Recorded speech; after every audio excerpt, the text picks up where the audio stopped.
When we talk about a nation's true progress, it's easy to just look at the big economic numbers, the GDP, but to truly understand a country's health, we have to look deeper at how everyone in that society is thriving. And a crucial, often overlooked lens for that is gender equality. Exactly. And what's fascinating here is that in this deep dive, we're going to sort of pull back the curtain on the multifaceted landscape of gender parity in India.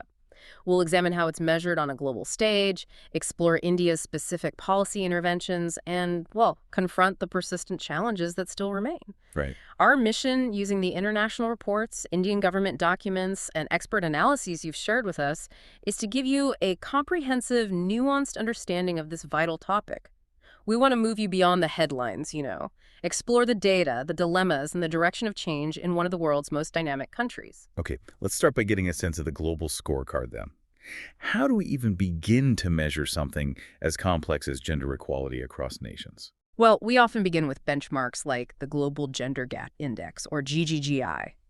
And this isn't just a simple ranking, it's quite a sophisticated tool, actually. It considers four critical dimensions to give us a holistic view. Four dimensions, okay. Like what? It looks at economic participation and opportunity, educational attainment, health and survival, and political empowerment.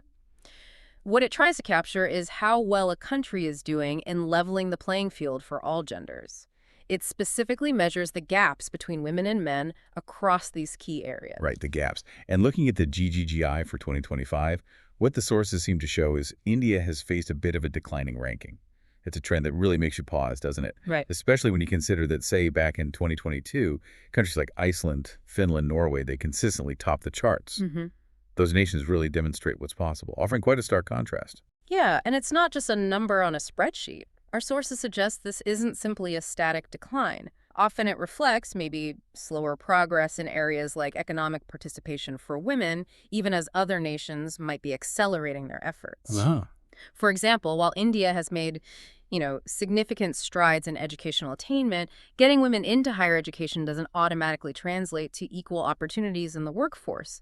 And that creates a persistent and often frustrating gap. So we're seeing a disconnect there between education and economic empowerment.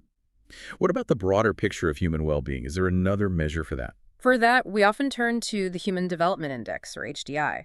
This index, as our sources explain, really emphasizes that people and their capabilities should be the ultimate criteria for assessing a country's development, not just economic growth figures. Mhm. It looks at three main dimensions: a long and healthy life, knowledge, and a decent standard of living. Okay. And where did India stand in 2023 on the HDI? India stood at 127th. 127th. So when you combine